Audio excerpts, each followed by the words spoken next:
ಬೋನಿಗೆ ಬಿದ್ದ ಚಿರತೆ ನಿಟ್ಟುಸಿರು ಬಿಟ್ಟ ವಾಲ್ಮೀಕಿ ನಗರದ ನಿವಾಸಿಗಳು.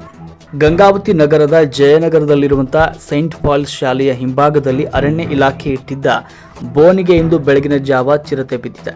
ಇತ್ತೀಚೆಗೆ ಕಳೆದ ಕೆಲವು ದಿನಗಳಿಂದ ವಾಲ್ಮೀಕಿ ನಗರದ ಗುಡ್ಡದ ಏರಿಯಾದಲ್ಲಿ ಚಿರತೆಯು ನಾಯಿ, ಕುರಿ, ಮೇಕೆಗಳ ಮೇಲೆ ದಾಳಿ ನಡೆಸಿ ಅವುಗಳನ್ನು ತಿಂದು ಹಾಕುತ್ತಾ ಅಲ್ಲಿನ ನಿವಾಸಿಗಳಿಗೆ ಆತಂಕವನ್ನು ಉಂಟು ಮಾಡಿತ್ತು. ಇದರಿಂದ ವಾಲ್ಮೀಕಿ ನಗರದ ನಿವಾಸಿಗಳು ಹೊರಗಡೆ ಓಡಾಡಬೇಕಂದ್ರೆ ತಮ್ಮ ಜೀವವನ್ನು ಅಂಗೈಯಲ್ಲಿ ಹಿಡಿದುಕೊಂಡು ಓಡಾಡುವ ಪರಿಸ್ಥಿತಿ ಕೂಡ ನಿರ್ಮಾಣವಾಗಿತ್ತು. ಹಲವು ಬಾರಿ ಸುದ್ದಿ ಮಾಧ್ಯಮಗಳಲ್ಲಿ ಪ್ರಸಾರವಾಗಿದ್ದು, ಇದನ್ನು ಬಂಧಿಸಲು ಸಾರ್ವಜನಿಕರ ಒತ್ತಾಯದ ಮೇರೆಗೆ ಅರಣ್ಯ ಇಲಾಖೆಯವರು 2 ದಿನಗಳ ಹಿಂದೆ ಜಯನಗರದಲ್ಲಿರುವ ಸೈಂಟ್ ಪಾಲ್ಸ್ ಶಾಲೆ ಹಿಂಭಾಗದಲ್ಲಿ ಇಟ್ಟಿದ್ದ ಬೋನಿಗೆ ಚಿರತೆ ಬಿದ್ದಿರುವುದರಿಂದ ವಾಲ್ಮೀಕಿ ನಗರದ ಜನರು ಸ್ವಲ್ಪ ಮಟ್ಟಿಗೆ ನಿರಾಳರಾಗಿದ್ದಾರೆ.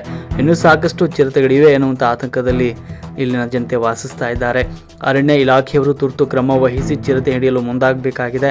ಇಲ್ಲದೇ ಇದ್ದರೆ ಜಾನುವಾರುಗಳು ತಿರುಗಾಡಲು ಕಷ್ಟವಾಗುತ್ತದೆ ಎನ್ನುವುದು ಅಲ್ಲಿನ ನಿವಾಸಿಗಳ ಅಳಲಾಗಿದೆ.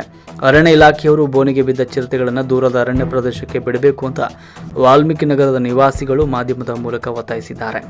ವರದಿ MD ಗೌಸ್, ಗಂಗಾವತಿ.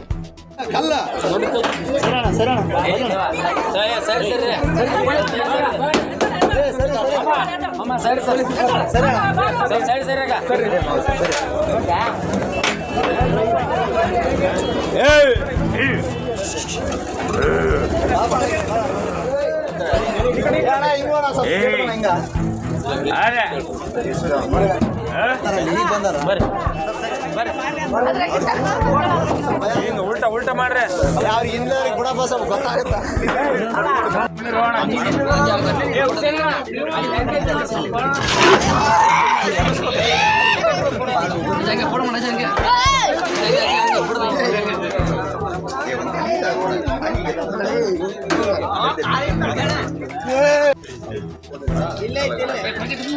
ಬಿಡ್ರಿ ಕಟಿಂಗ್ ಬಿಡ್ರಿ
ಗಂಗಾವತಿ ನಗರದ ಜಯನಗರದ ಹತ್ತಿರ ಬರುವ ಸೈಂಟ್ ಪಾಲ್ಸ್ ಶಾಲೆಯ ಹಿಂದುಗಡೆ ಒಂದು ಅರಣ್ಯ ಇಲಾಖೆಯವರು ಈ ಚಿರತೆ ಹಾವಳಿ ಹೆಚ್ಚಾಗಿರೋದ್ರಿಂದ ಅರಣ್ಯ ಇಲಾಖೆಯವರಿಂದ ಒಂದು ಬೋನನ್ನು ಅಳವಡಿಸಲಾಗಿತ್ತು 2 ದಿನ ಹಿಂದೆ.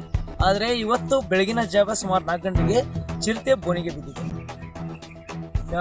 ನನ್ನ ಬಲಭಾಗದ ದೃಶ್ಯದಲ್ಲಿ ತಾವೆಲ್ಲ ಗಮನಿಸಬಹುದು.